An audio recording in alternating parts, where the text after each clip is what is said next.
Hi, everyone. I'm Victoria Lai. I am the founder and chief ice creampreneur of Ice Cream Jubilee. I'm honored to be here today with so many distinguished speakers. I have a question to throw out to you guys. How many of you, raise your hands, have a happy memory about ice cream? So that's everyone. I hope many of you got to try it earlier today. But how many of you love ice cream so much you would risk everything, your savings, your career, to join and start an ice cream company? That's bold, it's a little crazy, and that's me.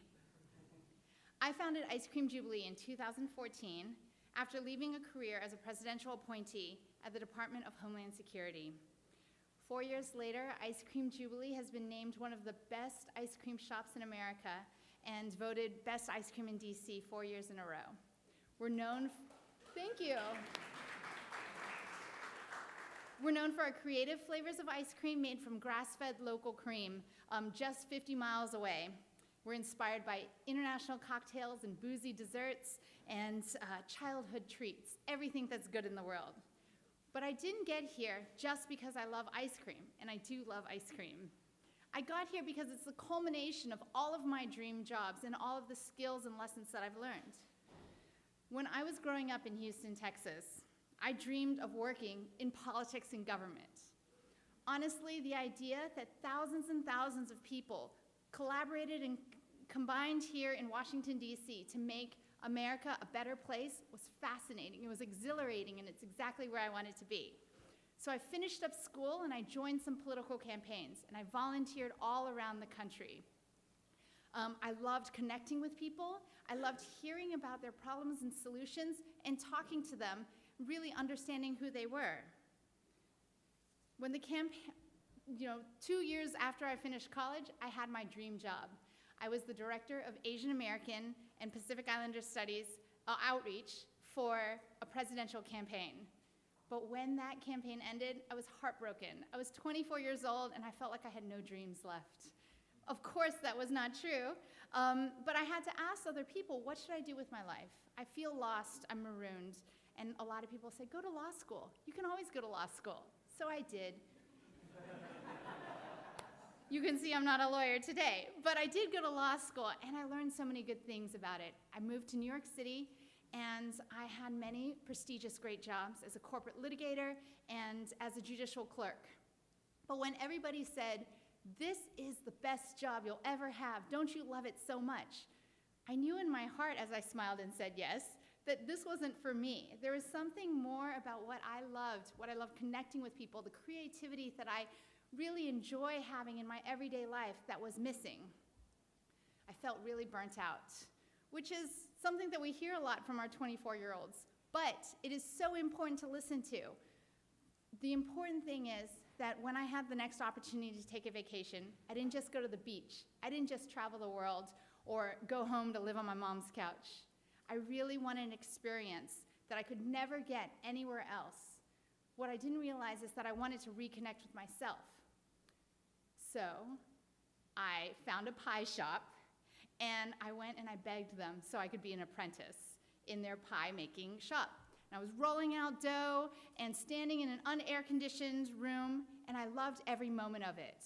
Just something about reconnecting with people, talking to them about their dreams, the flavors they've had, the things that they've made. It was everything that I wanted to be.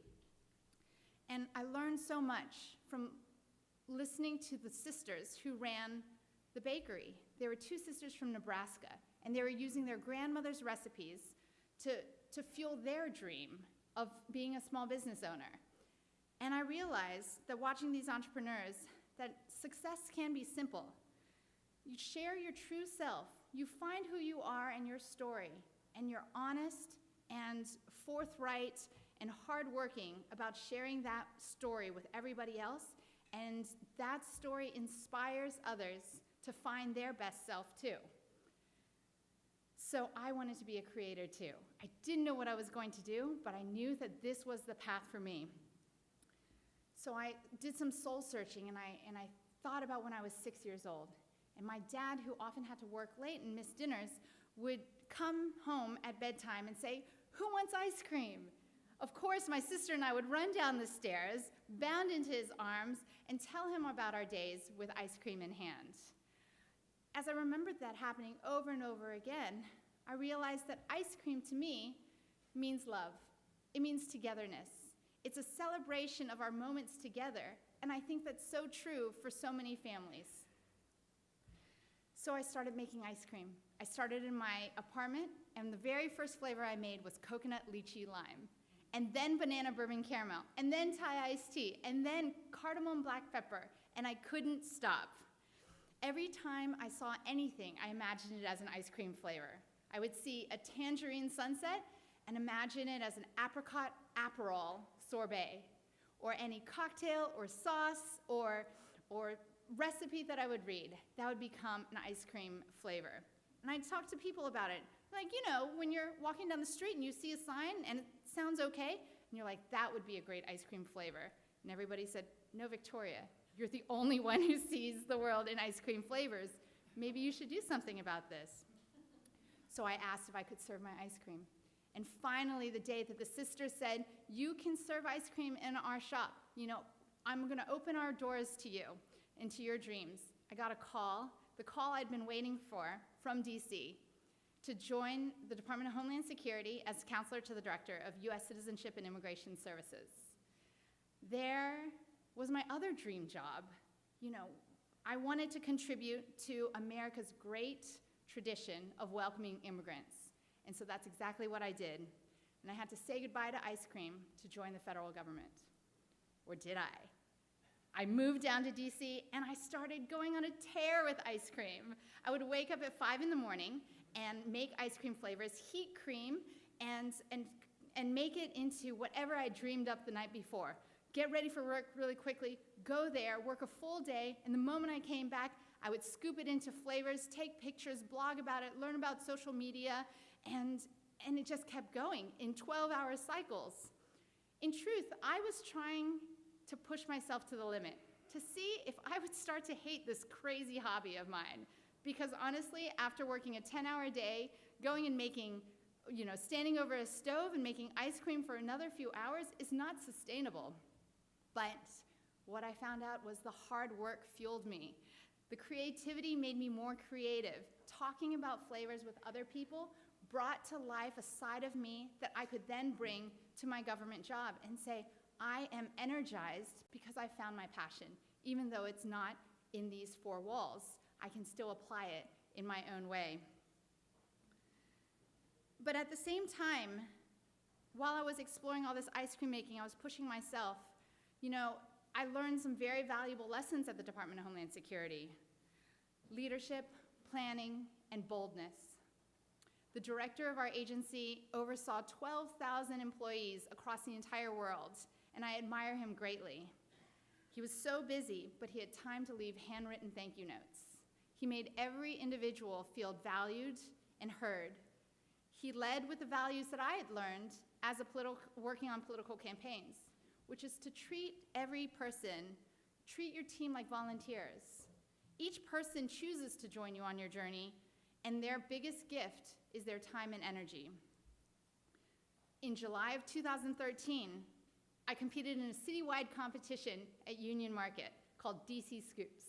It was about 97 degrees outside, and there were 9,000 people there waiting for free ice cream. Against 19 other ice cream producers, Ice Cream Jubilee won Best Ice Cream in DC. I was as surprised as you were. I was flattered, I was overwhelmed, but I had no plan. I was just going to go back to work the next day. I wasn't ready for the opportunity that it presented. But a few days later, when I got an email from somebody representing a new development who said, "Have you ever thought of opening a store?" I started to let that seed of possibility sink in. I never dared to dream so big. It felt selfish to do just something that I loved. But as I talked it through to other people, I heard from other people saying, we've had so much of your ice cream. To share it would be your gift in your own way. And just hearing you talk about it gives life to so many other conversations. ignored them. And it wasn't until I started doing the numbers and crunching whether or not I could actually go off on my own, get out from the protection of my federal career, of my prestigious legal career trajectory, to say, I think that I could actually do this. One thing that I realized was that that ice cream opened doors for me to learn new things, from accounting to social media to working with the DC government. I found it exhilarating because there's so much to learn, there's so much to do. In 2014, I opened the doors to my new small business down by the baseball stadium. 2 years later, I opened up a second store right near here at 14th and T Street. That was 1 month before I had my first baby. The smell of fresh waffle cones attracts people to line up outside the door and try all of our flavors, and non-dairy flavors too. Ice Cream Jubilee has been featured in the NBC Nightly News and Food Network and USA Today, and I'm so flattered by how welcoming everybody has been about my huge leap. The best gift that all this media has given me is the ability for my parents to brag about me, because they have been supportive all along the way. And anytime anyone is questioning whether or not this was the right move, I just rattle off some of my flavors. We have sweet potato molasses candy, and apple butter oatmeal cookie, and so many new ones coming down the line. It just makes me happy to think about.